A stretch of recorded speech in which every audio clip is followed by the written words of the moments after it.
네, 오늘은 우리 교회의 설립 2주년을 기념하는 주일입니다. 그리고 교회력으로는 예수님 다시 오실 예수님을 기다리는 대림절을 지내고 있습니다. 그리고 작년에 이어서 올해도 우리 창립 기념 주일에 세례식을 함께 행하게 되었습니다. 자, 교회력이 시작되는 대림절, 그리고 한 사람이 예수 그리스도를 믿고 거듭나기를 원하는 새로운 삶을 시작하는 그 시작, 그리고 우리 참빛교회가 시작하는 그날, 그 모든 시간들이 이렇게 한때에 모이게 되었다는 것, 우리들에게는 참 의미 있고 뜻깊은 시간인 것 같습니다. 자, 이 모든 것 우리의 어떤 의도나 우리의 계획으로 이루어진 것도 아니고 사람과의 관계 혹은 사회적인 관계 속에서 만들어진 것도 아닙니다. 오로지 하나님의 도우심이요 하나님의 인도하심이 있으셨기에 우리가 이렇게 모일 수 있었고 시작될 수 있었다는 것, 우리가 모두 고백하는 내용이기도 합니다. 자, 그렇다면 오늘은 이렇게 우리가 경험했던 일들, 그리고 경험하고 있는 이 일들, 그리고 경험해 가야 될 하나님이 우리를 어떻게 도우시는지, 그 도우심에 관한 이야기들을 오늘 본문 시편 80편을 통하여서 함께 나누어 보고자 합니다. 그리고 세례와 관련하여서 하나님께서 어떻게 한 사람을 세우시고 그 사람을 당신의 자녀로 인도하시는가, 그에 관련된 이야기도 함께 나누어 보도록 하겠습니다. 자, 오늘 주요 본문인 시편 80편에는 비슷한 구절이 반복되는 것을 볼 수가 있습니다. 먼저 3절 말씀인데요. 하나님이여 우리를 돌이키시고 주의 얼굴빛을 비추사 우리가 구원을 얻게 하소서. 하나님의 그 얼굴의 빛을 우리에게 비추어 주시옵소서. 그렇다면 바꿔 생각하면 지금 우리가 처한 것이 어둠이라는 거죠. 내가 그늘 가운데 있습니다. 어둠 가운데 있습니다. 그러니 우리를 비춰 주시옵소서. 이 혼란에서, 이 어려움과 두려움에서 벗어나게 해주십시오. 그런 고백이 될 겁니다. 자, 이와 비슷한 9절 7절에도 있습니다. 만군의 하나님이여 우리를 회복하여 주시고 주의 얼굴의 광채를 비추사 우리가 구원을 얻게 하소서. 우리의 회복. 19절에도 반복이 됩니다. 만군의 하나님 여호와여 우리를 돌이켜 주시고 주의 얼굴의 광채를 우리에게 비추소서. 우리가 구원을 얻으리이다. 우리를 돌이켜 주시옵소서. 우리를 인도하여 주시옵소서. 우리를 구원하여 주시옵소서. 이 이야기가 계속 반복되는 것을 볼 수가 있습니다. 자, 그렇다면 이 시인은 시편 80편은 왜 이런 얘기를 반복하는 걸까? 먼저 이스라엘의 역사적인 맥락 속에서 오늘 본문을 이해할 수가 있는데요. 지금 이 시를 쓴 시인은 북이스라엘이 아수르에 의해서 멸망당할 위기, 이 국가적인 재난 앞에서 하나님께 구원해 주십시오. 그렇게 간구하는 내용이 오늘 시편 80편의 말씀입니다. 자, 오늘 1절과 2절 말씀을 보면 몇 사람의 이름이 나오는 것을 볼 수가 있는데 가장 눈에 띄는 게 에브라임이죠. 보통 에브라이마라고 하면, 성경에서 에브라이마라고 하면 북이스라엘을 의미하는 그런 이름입니다. 자, 1절과 2절 요셉, 에브라임, 베냐민, 므낫세. 이 이름에 공통점이 있는데 우선 이 요셉과 베냐민, 라헬의 아들들입니다. 야곱이 사랑했던 여인 라헬이 낳았던 두 아들이 요셉과 베냐민입니다. 그리고 므낫세와 에브라임은 요셉의 아들이지요. 애굽의 총리가 되어서 애굽에서 낳은 아들이 이 므낫세와 에브라임입니다. 즉 1절과 2절에 나와 있는 이 네 명의 이름을 가만히 보면 북이스라엘을 의미하는 것일 수도 있고, 그리고 한때 우리 사랑했던 내 가족들, 한때 내 소중했던 그 기억들, 그 사람들이 살아가는 그 모습들을 떠올리게 하는 이름이기도 합니다. 자, 그런데 이들이 지금 위협에 처해 있다는 거예요. 앞서 말씀드린 것처럼 북이스라엘 나라가 망해가는 위기, 그런 위기에 처해 있을 수도 있고, 혹은 어떤 개인적인 아픔과 상처, 개인적인 어려움을 의미하는 걸 수도 있습니다. 사랑하는 아내 라헬이 낳았는데 베냐민을 낳았다가 죽잖아요.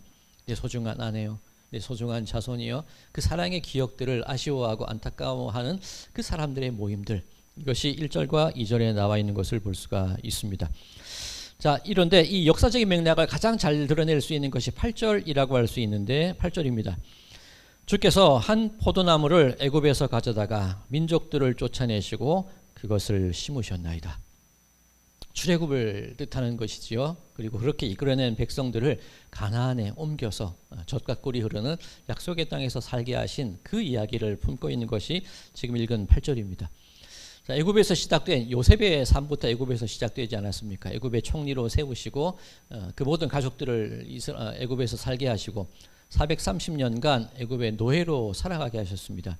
그리고 그들을 이끌어내시고 가나안 땅에 정착시키신 하나님, 그리고 그 가나안에서 많은 그런 부흥을 경험하게 하신 것이 하나님의 모습이셨습니다. 9절에서 11절까지의 말씀입니다. 주께서 그 앞서 가꾸셨으므로 그 뿌리가 깊이 박혀서 땅에 가득하며 그 그늘이 산들을 가리고 그 가지는 하나님의 백향목 같으며 그 가지가 바닷까지 뻗고 넝쿨이 강까지 미쳤거늘.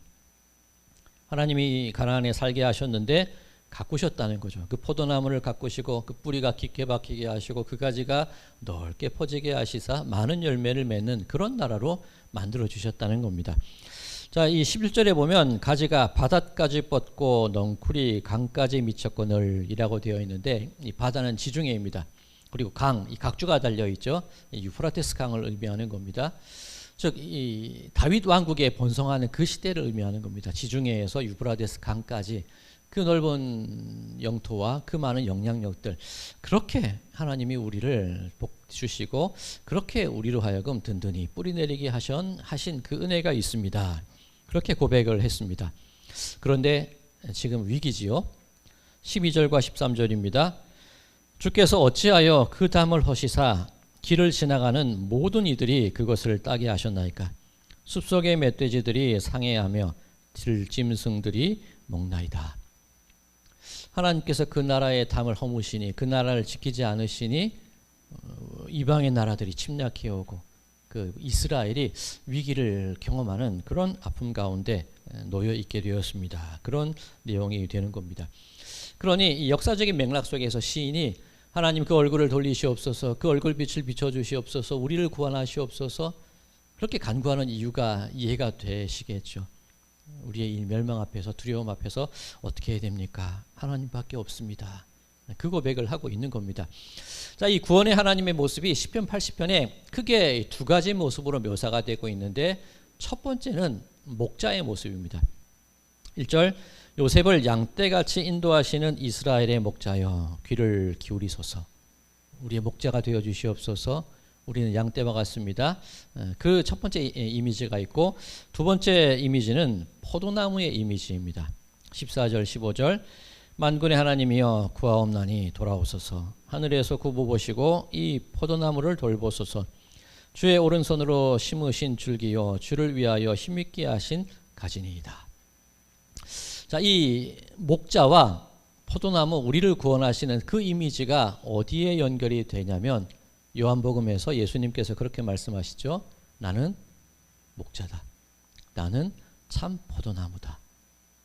즉, 이 시편 80편의 말씀이 단순히 이 아수르의 위기 앞에 놓여 있는 북이스라엘 얘기로 끝나는 것이 아니라 어떤 우리 상처, 인생의 위기, 내 삶의 어려움들 속에서 혹은 어떤 공동체의 흔들림과 위기 속에서 우리를 구원하여 주실 그 예수 그리스도, 목자 되신 참 포도나무 되신 그분을 기다리고 기억하며 우리 가지가 그 참 포도나무 예수님께 이어짐을 통하여서 다시금 그 생명을, 그 열매를 맺고 싶습니다.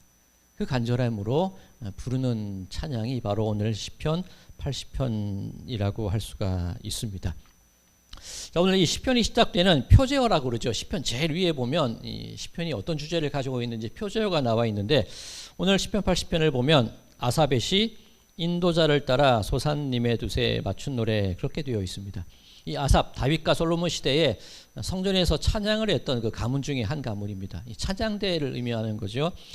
그리고 소산님 에둣이라고 되어 있는데, 이 찬양을 할 때 이런 어떤 특정한 가락에 맞춰서 찬양을 했던 것 같습니다. 지금은 이 가락이 어떤 가락인지는 몰라요. 계속 연구하고 발굴해야겠지만, 그런데 이 소산님 에둣이라는 단어가 어떤 뜻이냐면 이 백합꽃의 언약, 언약의 백합꽃, 나리꽃, 그렇게 이해를 할 수가 있습니다. 그러니 지금 이 시인이 간구하는 게 뭐냐면, 하나님, 우리 나라 지금 망하게 되었습니다. 어렵습니다. 내가 상처받고 위기에 처해 있고 이렇게 힘든데, 목자 되신 하나님, 참포도 되신 예수님께서 우리를 건져 주셔야 되는데 그 백합꽃같이 순결하고 신실한 약속해 주지 않으셨습니까? 하나님의 그 약속 지키시사 우리를 좀 구원하여 주시옵소서. 우리를 인도하여 주시옵소서. 그 언약의 근거에서 구원을 요청하는 시가 오늘 본문의 시입니다. 자, 오늘 제가 이 설교의 제목을 이 포도나무를 돌보소서라고 정했는데, 이 포도나무가 예수님을 의미하기도 하고 예수님께 붙어있는 참 포도나무로서의 가지 우리를 의미하는 것이기도 합니다. 그러면 이 시인이 이 포도나무를 돌보소서, 이 포도나무를 돌보소서, 이 간구 속에는 원래 우리는 포도나무고 선택된 백성이고 그렇게 넓은 영토와 풍성한 삶을 누렸는데 우리의 담이 허물어지고 우리의 연약함과 우리의 죄악이 드러나게 되고 그 모든 것을 잃게 되었을 때 하나님 기억하여 주세요. 이 포도나무를, 이 연약한 가지를 기억하여 주시사 나를 좀 살려주시고 나를 좀 인도하여 주시옵소서. 그런 바람을 담아서 찬양한 게 이 내용이고, 그런 바람으로 정한 게 오늘 설교의 제목이 이 포도나무를 돌보소서라는 제목입니다. 자, 그러면 이 포도나무를 돌보소서, 이 간구와 앞서 오늘 세례를 받으시는 그 의미, 세례의 의미가 어떤 것인지, 그리고 하나님께서 그 세례받는 그 한 사람을 어떻게 인도하셨는지 그것을 함께 살펴보자고 말씀을 드렸는데, 사도행전 8장에 있는 한 사람의 이야기를 통해서 오늘 본문과 연관해서 말씀을 드리려고 합니다. 우리가 수요일에 이 사도행전 강의를 진행하고 있기 때문에 우리 수요일에 이미 한번 언급한 내용이기도 하지만 오늘 말씀과 그리고 오늘 주제와 오늘 이 날과 연관이 있기 때문에 다시 한번 말씀을 드리기로 되었습니다. 자, 사도행전 8장에 보면 한 사람이 나타납니다. 바로 에디오피아 내시에 관한 이야기가 있습니다. 그와 관련된 것 오늘 주보에 실어드렸습니다. 주보를 참고하셔도 괜찮습니다. 자, 에디오피아 여왕을 모시는 내시가 있습니다. 그런데 이방인이죠. 그리고 아프리카 사람이다 보니까 피부색도 달랐을 겁니다. 근데 그 사람이 어떻게 하나님을 알게 되어서 그 마음 가운데 하나님께 예배를 드리고자 하는 사모함이 그 마음 가운데 있었다. 성경은 그렇게 증거합니다. 자, 수백 킬로미터를 와야 돼요. 왕복 1000km나 넘는 그 거리를 예배하기 위해서 자기의 시간과 노력을 들여서 이스라엘로 예루살렘으로 와야 된다는 거죠. 자, 그런데 하필이면 왜 에디오피아 내시라고 성경은 증거하고 있을까? 많은 사람들 가운데 왜 하필이면 거세된 사람의 이야기를 하고 있을까? 그런 의문을 가져야 되는 겁니다. 신명기 법에 보면 거세된 사람은 하나님의 총회에 들어갈 수 없습니다. 총회라는 것이 모임입니다. 하나님께서 불러서 모인 모임이 총회입니다. 이 시나고고, 헬라어로 시나고고, 유대인들 회당이 시나고고지요. 모이는 겁니다. 그리고 에클레시아, 우리 교회 역시 이끌림 받아서 모인 사람이 교회라고 할 수 있는데, 구약적인 개념으로 하나님의 총회라고 한다면 현대적인 의미의 교회도 될 수 있는 겁니다. 불러내어서 모이게 한 사람이 총회인데 거세된 사람은 거기 들어갈 수 없어요. 자, 그러면 이 에디오피아 내시가 그 먼 곳에서 수백 킬로미터 떨어진 곳에서 하나님을 믿었고 하나님을 예배하기 위해서 그 수백 킬로미터를 지나와서 예루살렘 성전에 이르렀는데 신명기 법에 의해서 하나님의 총회에 들어오지 못하게 된 겁니다. 그럼 그 먼 거리를 걸어왔는데 예배 못 드리는 거예요. 이 사람의 마음 가운데 얼마나 갈급함이 있겠습니까? 얼마나 궁금증이 있고 얼마나 사모함이 있겠습니까? 그렇게 예배드리러 왔으나 다시 에디오피아로 돌아가는 그 쓸쓸한 길을 지금 가고 있는 겁니다. 그 장소가 광야였다고 성경은 증언합니다. 자, 그때 이 에디오피아 내시와 마주치는 한 사람이 있었죠. 전도자 빌립이 이 내시와 마주치게 됩니다. 그러면 전도자 빌립이 하필 왜 그 자리에 있었냐는 것을 우리는 생각을 해봐야 됩니다. 원래 빌립은 예루살렘 교회, 초대교회에 예루살렘에서 구제를 담당하던 사람입니다. 재정을 담당하던 사람입니다. 그런데 이 예루살렘 교회에 박해가 있었고 뿔뿔이 흩어지게 되죠. 피난을 갔던 사람입니다. 그리고 사마리아 성에서 정말 성공적인 목회를 하던 사람이 빌립입니다. 많은 사람이 변화받고 예수님을 믿었던 그 놀라운 일의 주인공이 빌립이죠. 그런데 하나님께서 그 모든 성공을 뒤로하고 떠나라고 말씀을 하세요. 그때 빌립이 순종하여서 광야, 인적이 없는 곳까지 나아오게 되었던 겁니다. 자, 그러면 우리가 지금 생각해야 될 게 이 에디오피아 내시와 빌립이 인적 없는 그 광야에서 서로가 정확하게 그 시간에 마주칠 수 있는 가능성이 얼마나 될까? 두 사람이 마주치기 위해서는 그들의 어떤 삶의 모습들을 가만히 생각해 보면 기쁨의 순간도 있을 것이고 실패와 좌절의 순간도 있습니다. 허탈함의 순간, 두려움의 순간, 그 모든 시간들을 거쳐서 지금 이 쓸쓸한 광야 한가운데에서 두 사람이 만난 겁니다. 만약 이 에디오피아 내시가 성전에 들어가서 하나님을 예배했다고 했을 경우에 시간이 안 맞아요. 그죠? 예배를 못했으니까 지체되지 않고 그냥 고향으로 돌아가는 길에 그 자리에 있게 되는 겁니다. 만약에 예배에 성공하고 제사에 성공했으면 예루살렘이 더 머물러 있었겠죠. 그 실패, 거절당한 기억, 성전에 들어가지 못한 거세당한 사람으로서의 아픔이 있었기 때문에 그 자리에 있는 겁니다. 빌립도 마찬가지입니다. 내가 예루살렘에 잘 있었으면, 박해를 안 받았으면, 나오지 않았으면 그 자리에 못 있어요. 그리고 내 성공의 자리, 내 잘 나가던 그 자리에만 머물러 있었다면 이 광야에 못 나온다는 겁니다. 그럼 이 두 사람이 마주치는 이유가 뭐냐면 말씀드린 것처럼 기쁨, 소망, 즐거움, 아픔, 상처, 그 쓸쓸함들, 여지껏 살아왔던 내 어떤 이루어낸 업적들을 때로는 놓아버릴 수 있는 그런 포기, 그 모든 것이 다 연결되었을 때 바로 그 자리에 이 빌립과 내시가 마주치게 되었다는 것이지요. 자, 오늘 우리가 지금 이곳에 모였습니다. 설립 2년째 되는 이 자리에 오기 위해서 우리들도 같은 경험을 했을 겁니다. 그 많은 실망의 순간들, 두려움의 순간들, 갈등의 순간과 상처의 기억들, 그리고 떨림과 기대, 소망, 그 모든 것이 있었기 때문에 지금 이 자리에 우리가 있게 된 것 아니겠습니까? 그리고 오늘 세례 받으시는 분, 우리 안미영 성도님, 본인의 입으로 고백하는 것이 가장 의미가 있겠지만 그래도 세례 교육을 통해서 말씀 나누면서 그런 얘기를 하셨습니다. 이제는 하나님을 붙잡을 수밖에 없잖아요. 우리 세례 받으시는 분의 삶 속에도 많은 경험들이 있지 않으셨겠습니까? 뭐 성공의 때도 있을 것이고 기쁨의 순간들, 즐거움의 순간들, 때로는 내가 어찌할 수 없는 상처와 아픔 혹은 질병의 순간들도 있을 겁니다. 그 결과가 지금 광야와 같은 그 자리에 놓여있는, 인생의 쓸쓸함 가운데 놓여있는 그 순간이 될 수도 있다는 거죠. 그런데 그 모든 시간들을 거쳐서 하나님께서 우리로 하여금 이 자리에 만나게 하셨다는 겁니다. 자, 이 에디오피아 내시와 빌립이 만났을 때 에디오피아 내시는 성경을 읽고 있었습니다. 이사야 53장을 읽고 있었습니다. 이 당시 성경, 우리가 가지고 있는 이런 책 형태는 아니겠죠. 두루마리 형태입니다. 그런데 하필이면 이사야 53장을 읽고 있었다는 거예요. 자, 이 두루마리 이사야 53장 그렇게 길지는 않습니다. 그렇기 때문에 아마 이 에디오피아 내시가 왕복 1000km 넘는 거리 오고 가면서 읽기 위해서 이 두루마리 성경을 챙겼던 것 같은데 이사야를 챙겼던 것 같아요. 그리고 때마침 지금 이사야 53장을 읽고 있는데 이사야 53장의 얘기가 고난받는 종에 대한 얘기입니다. 도살장으로 끌려가는 어린 양, 그러나 항거하지 않고 그 불법적인 재판을 다 감당한 이야기, 예수님에 관한 이야기가 기록된 부분이 이사야 53장입니다. 그가 찔림은 우리의 허물을 인하며 그가 상함은 우리의 죄악을 인함이라. 딱 그 부분이 이사야 53장의 얘기입니다. 그렇다면 지금 이 에디오피아 내시가 그 말씀을 읽고 있는데 무슨 뜻인지 몰라요. 예루살렘 성전에서 예배드리고 싶은데 못 드렸죠. 성경을 읽고 있는데 뜻을 알지 못합니다. 마음은 간절해요. 하나님을 알고 싶고 예배하고 싶고 이해하고 싶고 뭔가 나도 바뀌고 싶은 그 간절함이 있는데 온통 모르는 겁니다. 거절되는 겁니다. 들어가지 못하는 겁니다.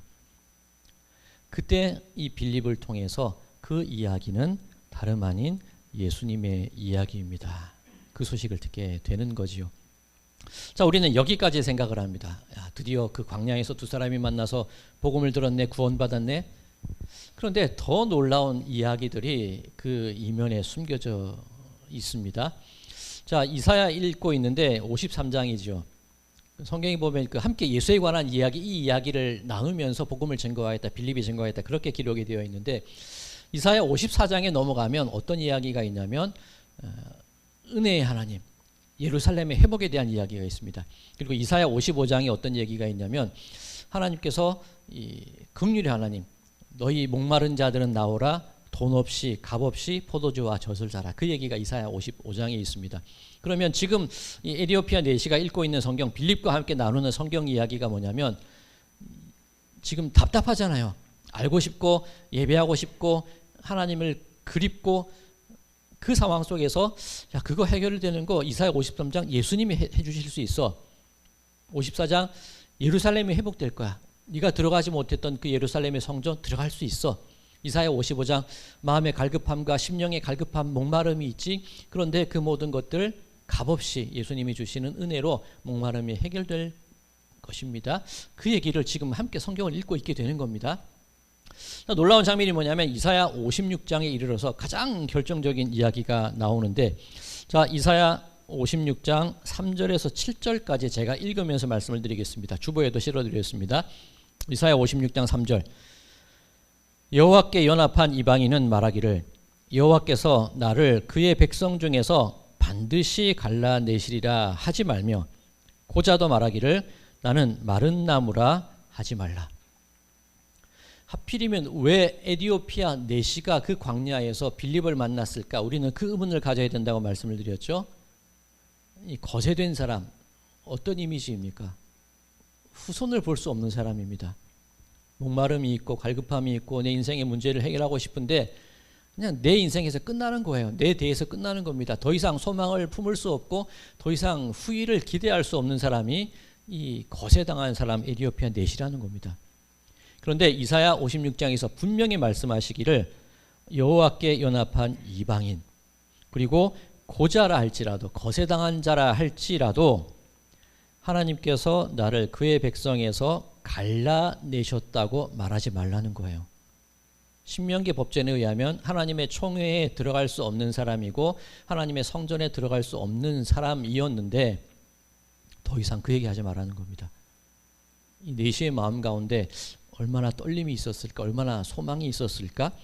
자, 4절과 5절입니다. 여호와께서 이와 같이 말씀하시기를 나의 안식일을 지키며 내가 기뻐하는 일을 선택하며 나의 언약을 굳게 잡는 고자들에게는 내가 내 집에서 내 성 안에서 아들이나 딸보다 나은 기념물과 이름을 그들에게 주며 영원한 이름을 주어 끊어지지 아니하게 할 것이며. 이방인이란 이유로, 거세당했다는 이유로 하나님의 성전에 들어가지 못했던 이 내시에게, 거세된 사람에게 하나님께서 말씀하시기를 내 아들과 딸보다, 이 유대인들보다 내가 너를 더욱더 사랑할 거야. 너의 이름을 영원히 끊어지지 않게 할 거야. 지금 나는 이것이 내 인생의 끝이요, 더 이상 소망과 희망이 없다고 생각하며 살아온 인생이었는데 그 인생이 영원히 이어진다는 거예요. 영원히 돌보신다는 거예요. 꿈꾸지 못했던 삶이었는데 이제 꿈꿀 수 있고 이제 뭔가 소망할 수 있는 기회가 생겼다는 이야기입니다. 6절입니다. 또 여호와와 연합하여, 6절과 7절, 또 여호와와 연합하여 그를 섬기며 여호와의 이름을 사랑하며 그의 종이 되며 안식일을 지켜 더럽히지 아니하며 나의 언약을 굳게 지키는 이방인마다 내가 곧 그들을 나의 성산으로 인도하여 기도하는 내 집에서 그들을 기쁘게 할 것이며 그들의 번제와 희생을 나의 제단에서 기꺼이 받게 되리니 이는 내 집은 만민이 기도하는 집이라 일컬음이 될 것입니다. 받아들여 주시겠다는 거예요. 맞아 주시겠다는 거예요. 총회에 들어오지 못하는 거세된 자가 아니라 하나님의 성전에서 하나님의 예배를 드릴 수 있는 그 존재로 변화시켜 주시겠다는 거예요. 인정해 주시겠다는 거예요. 자, 이 말씀을 들을 때 저는 이 에디오피아 내시가 막 펑펑 울었을 것 같아요. 그죠? 그가 인생의 갈급함을 가지고 여지껏 살아왔는데 사회적으로는 성공했을지 모르지만 그 마음 가운데 상처가 있지 않았겠습니까? 말하지 못하는 그런 깊은 어둠이 있지 않았겠습니까? 그늘이 있지 않았겠습니까? 그런데 그 모든 것이 해결되는 순간이에요. 이게 바로 주께서 그 얼굴빛을 내게 비춰주시사 나를 돌이키게 하시고 나를 구원하여 주시옵소서. 오늘 시편의 찬양이 바로 그 내용이라는 겁니다. 소산님 에두세 맞춘 노래, 이게 백합화의 언약이라는 거예요. 나는 거절된 줄 알았는데, 나는 소망이 없는 줄 알았는데, 여기가 내 인생의 끝이고 그냥 망한 사람인 줄 알았는데 하나님의 언약과 그 약속을 의지하게 될 때 나에게도 영원이 있구나, 나에게도 받아들여짐이 있을 수 있구나. 그 마음으로 부르는 찬양이 오늘 시편 80편이라는 겁니다. 이 포도나무를 돌보소서. 이 포도나무를 돌보소서. 메마른 가지와 같은 이었지만 이 포도나무 가지 하나님께서 돌보실 때, 예수 그리스도와 연결되어질 때에 그 생명이 나에게 주어지게 되사 나도 이제 열매를 맺을 수 있고, 나도 이제 풍성해질 수 있고, 나도 이제 끝이 아니라 새로운 소망을 꿈꿀 수 있는 사람이 되었습니다. 그 고백이 오늘 설교의 제목, 이 포도나무를 돌보소서라는 제목에 깃들어 있는 이야기입니다. 사랑하는 성도 여러분들, 특별히 이 세례를 받기 위해 이 자리에 계신 성도님, 그리고 함께 격려하고 나의 세례의 때를 기억하기 위해 이곳에 함께 계신 모든 성도님들, 이 자리에 내가 이렇게 있을 수 있다는 것, 하나님의 인도하심이 있으셨기에 내가 여기에 있구나, 그렇게 고백하시기 바랍니다.